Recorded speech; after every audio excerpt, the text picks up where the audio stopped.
Tenho um filho de 12 anos que recentemente me perguntou sobre masturbação. Estou um pouco desconfortável com isso. Como devo lidar com a situação e responder à sua curiosidade? Desde pequeno, os pais têm muita dificuldade com essa temática, né? E aí tem várias questões. Qual é o grande princípio da educação sexual? Um grande princípio é respeito, tá?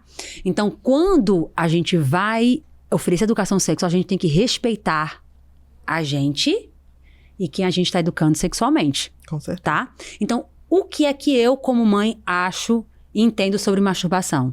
Aí muitos têm muitas concepções distorcidas, enfim.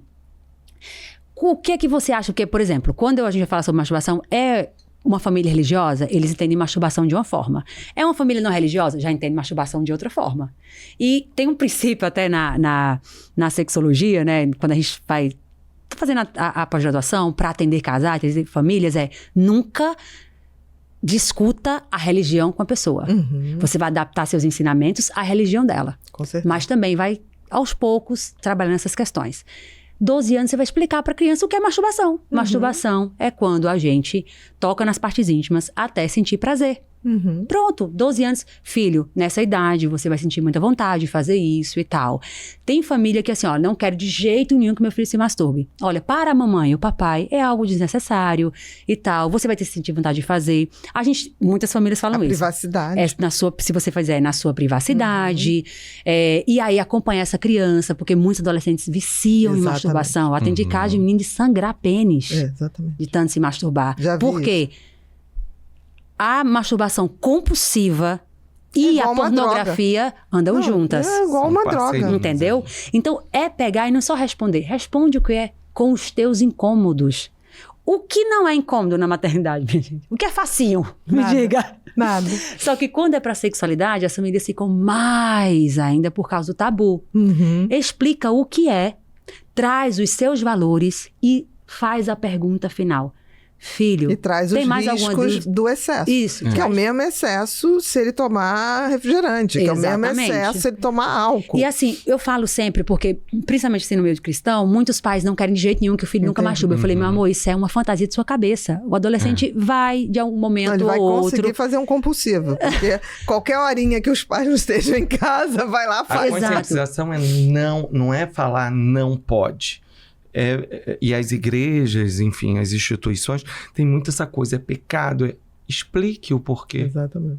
Aonde isso vai atingir no seu cérebro. Do seu jeitinho. Você não precisa ser neurocientista para explicar. Mas mostre. O que eu sempre... Até eu estava falando com a mãe há 2 semanas. Ela mandou desesperada para mim, porque o filho vai fazer 13, né? E ela é bem cristã também, é da minha igreja, inclusive. E ela estava muito preocupada porque viu ele masturbando 1 ou 2 vezes. Eu nunca pensei que ele fosse fazer isso. Eu falei, você fantasiou, meu amor. Entendeu? Você fantasiou, porque os adolescentes têm essa curiosidade, eles vão... Sinal que ele é normal. Eles vão querer mexer na parte íntima deles. É uma parte do corpo. Eles querem conhecer essa sensação. Conversa com ele abertamente sobre isso. Fala, filho, olha, a mamãe acha assim, assim, assim, assim. Você fazendo, tenha esse cuidado. A gente não pode achar que a gente consegue dominar os filhos e não pode, Prepara acabou. Ele para entende? O que vai acontecer. A gente tem que formar filhos que saibam, escutem a gente, escutem nossos valores e decidam com consciência o que a gente ensinou ou o que eles escolheram. Exatamente. É isso que a gente tem que entender. E aí os pais, tanto no que se refere à masturbação como sexo antes dos casamentos, as famílias cristãs juram que seus filhos vão fazer. Mas eu faço muito trabalho com muitos jovens em várias igrejas. E aí, normalmente, quando eu sou jovem, eu peço pra eu ficar só. Pra eles soltarem. A minoria não tá fazendo sexo antes de casar, entendeu? Talvez a minoria. Exatamente. A minoria não está. Tá tudo bem. E assim, desde que seja uma coisa informativa, respeitosa. Exatamente. O porquê disso. Se você não respeita você, ninguém vai respeitar você. E assim, na religião, a gente fala da abstinência, inclusive a própria Unesco fala da importância de a gente ensinar o sexo responsável e também a abstinência. Então, na religião, é ensinado assim, olha, o melhor é você esperar pro casamento e tal, pra você ter certeza, pra não ter várias... Tem um ensinamento, ok. E eu também ensino isso. Mas em toda palestra minha também eu falo a importância do sexo responsável. Exatamente. Independente da hora que você vai fazer. Então, o que acontece muito no meio religioso... Você não tá levantando bandeira, você tá trazendo risco, consequências, amor. Em qualquer decisão. Exatamente. O que acontece, tanto nas famílias cristãs e não cristãs, os jovens não sabem como é um sexo seguro. Muitos não sabem colocar uma camisinha. Muitas meninas estão tomando várias pílulas no dia seguinte. Por quê? Porque os pais com o discurso, não pode, porque vai pro inferno, porque vê não a sei o quê, porque solução não com sei uma o quê. amiguinha ou com uma matéria, com Exato. alguma coisa que ela procurou no Google. Exato. E até os que não são cristãos, eles também ficam falando, ó, não pode, isso é cor de menina vadia, isso é não sei o que e tal, você não vai fazer, você é morto-direita e tal. Mas só que a molecada está fazendo sexo, você cada vez queira ou mais não cedo. queira. Exato. Então nós temos que antecipar o tempo. A faixa, as últimas pesquisas saíram, é 14,9 a idade. Né? Nem 15. É porque isso é geral, mas não, é a média. É a média. Porque tem uns 11, de regiões, 12, a coisa tá baixando. Essa é a média, entende? Mas tem meninas de 11 anos que foram Com engravidadas. certeza, com certeza. Tem meninos... As escolas que eu vou, menino de 12 anos teve 3 parceiros sexuais já. Exatamente. Essa é a realidade, dentro e fora de igrejas. Com então, certeza. o que eu falo para as igrejas? Querem pregar abstinência? Preguem. Eu acredito também na abstinência. Mas pregue sobre o sexo responsável também. Exatamente. Entendeu? Não vamos ficar na ilusão que eles não estão fazendo, porque estão fazendo. Exatamente. Eu prego o princípio, mas eu não posso ignorar a realidade. É a nossa, é a mesma experiência, né? E me traz assim, me remete a uma adolescência que foi a melhor para mim, que eu vivi. Foi dentro de encontros de adolescentes e foi maravilhoso. Mas assim... Hoje, com a minha vida, a neurociência, a psicologia, mudou muito. Mas eu ia, aí tinha lá o fim de semana do encontro. Aí vinha o fulano de tal para falar de drogas. Aí ele levava as drogas, ele levava as consequências, aquilo. É uma escolha minha, ok. E ele está ensinando ali sobre os riscos da droga e as consequências se eu cair naquele caminho. Quando a gente ia falar de sexualidade, era diferente. Não podia falar da camisinha, não podia falar de método, não podia falar isso, não podia falar aquilo. Eu não estou ensinando. Então, assim, mostra as consequências de uma sexualidade não feita com responsabilidade. O balde. Vamos pegar um exemplo do balde ali para falar para esses adolescentes. Olha aqui, a consequência. Você pode fazer, só que você vai trazer consequências pro seu corpo. Vai sentir dor, vai ter isso. Só que não. Aí não podia falar da camisinha, não podia falar... Porque estou estimulando. Teoricamente, porque é de uma certa forma... Né? E aí vem o quê? Avanço de doenças... É a gravidez na adolescência. Aí se você vai falar numa escola, dependendo do ensino, porque aí a gente tem as escolas de ensino religioso, não pode.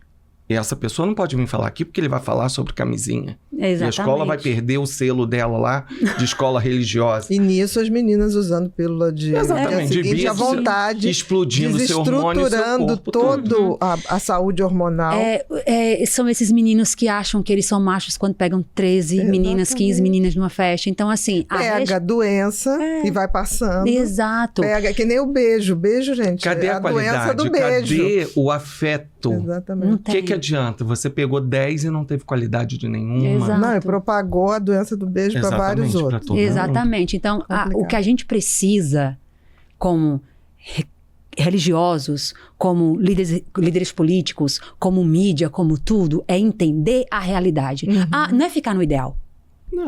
Os pais ficam no ideal. Tem que fazer o possível, não o ideal. Redução de danos. Exatamente. A gente tem que trabalhar. Tem que ser o que é possível ser feito. Exatamente. E não o ideal. O ideal então, é muito raro. O que eu falo para as igrejas? Preguem suas verdades sem ignorar a realidade. Exatamente. Perfeito. Certo? Perfeito. Quando eu falo assim, olha, vamos falar sobre coisa, não estou dizendo, olha, façam sexo. Não, e a própria OMS está dizendo bem assim. E vários estudos, e a gente percebe na prática, e isso é lógico em qualquer área da vida, é o quê? Quanto mais conhecimento, mais responsabilidade. Com certeza. Exato. Então, quando leva as drogas... Porque levar as drogas não ia estimular a droga, não? Também. Sabe? É o que eu falo para as escolas. Me apresentou. Eu nem conhecia, mas Agora eu vi a plantinha não ali. Não vale pra droga, mas pra camisinha vale. Exatamente. É nessa comparação que eu acho que a gente tem que parar e pensar. Exatamente. Por que isso é que eu posso apresentar eles vão ter que escolher responsavelmente. Não, só pra você ter ideia, pra gente fechar isso aqui, senão a gente vai até 4 da tarde, olha. Eu fui numa instituição religiosa, né? Um internato. Fazer uma palestra sobre sexualidade. Olha, Liliane, fale sobre isso, olha, esperar, vale a pena. Eu falei, não, eu acredito que vale a pena esperar. Eu ensino pra minha filha, vale a pena esperar. A mamãe esperou fazer sexo só quando casou e eu agradeço. É e tão bom. Foi bom, faz sentido pra mim isso. Agora, garantir que fez sentido pra minha filha? Não é. Mas eu ensino assim pra ela. Filha, vale a pena, é tão bom falar assim, ó, só esse homem me conhece, só esse... Filha, porque assim, o nosso corpo é tão... Na minha casa não entra qualquer pessoa. No meu corpo vai entrar qualquer pessoa? Exatamente. Como assim? É assim que eu ensino pra ela sobre intimidade. Você dá o poder de decisão. Isso. Então, filha, vale a pena esperar. Exatamente. Mas, minha filha, se for fazer, é assim, faz responsável. assim e assim. Pra ficar com o lado bom da história. Exato. Aí você escolhe, porque eu não... Com certeza. Não vou mandar na vulva dela nunca, não né? Vai. Nem quero. Não, só tem uma, só é a minha mesmo. Exatamente. Ela vai aprender a cuidar. Ela vai aprender a cuidar. Igual eu não limpo o quarto dela mais. Exatamente. Eu ensino ela a limpar o quarto dela. Exatamente. Mesmo assim, em relação ao corpo, né? Que nem os meninos, que a gente tem que ensinar a limpar o pintinho, né? Exato. Senão, né? A higiene. Aí eu fui nessa instituição, né, pra fechar a história aqui. Liliane, fale que não pode isso, não pode isso, não pode não isso. Não pode, não. Eu falei, não, eu vou falar tudo isso, mas não nessa linguagem aí, né? Não desse jeito. Não desse jeito. E ainda eu quero falar, não, mas aí é assim, e se os pais acharem que não sei o que? Eu falei, olha, é o seguinte, não, mas aqui é diferente, aqui eles não fazem. Eu falei, tá, estão tudo capado, tudo costurado. Tudo. Exatamente. Sinto. Castração bioquímica, deram injeção nas crianças. Gente, vou encurtar a história. Naquela instituição, certo? Tinham meninas fazendo sexo, inclusive grupal. Olha só. Grupal. Acredito. Entendeu? Acredito. Quando veio na roda de conversa isso e tal, lógico que eu tenho que levar para os profissionais, para a escola e para os pais. Com certeza. Então tinha sexo grupal tanto em relações heterossexuais quanto homossexuais. Eles ficaram... enlouquecidos. Como assim? Eu falei, gente... A ignorância pregue pode levar a isso. Os princípios, mas não fechou ele para a realidade. Exatamente. Quando você pensa que... Igual tem pais e mães. Liliane, meu filho tem 9 anos. Já quer saber o que é sexo?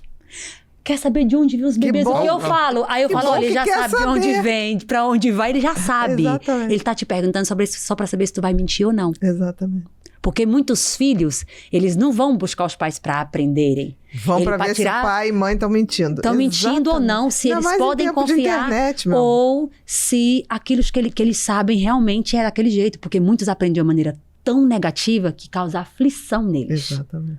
E aí vem pros pais, os pais, não, tem dado pra isso não. Aí alimenta a aflição. Acabou. Entende? E que alimenta é mais buscar informação onde não deve. Exato. Né? Porque Perfeito. A gente nasce cientista. Principalmente a criança são os maiores cientistas do mundo. Curiosidade, né? O cérebro, né? A conduta epistemofílica está ali, ó, o desejo de saber está ali na criança. É inerente. Então, se você não tirar a dúvida dela, como cientista, ela vai ficar 40 anos atrás da resposta. Só que ela encontra essa resposta em 40 segundos na internet. Da pior maneira. Exatamente. Então, ou você decide fazer a educação sexual do seu filho, ou o mundo vai fazer. Sem, ele não fica, não. Sem amor. Agora, com você, vai ser educação sexual adequada com afetividade. Exatamente. Lá fora vai ser erótico com tudo. Vai ser. Exatamente. Perfeito.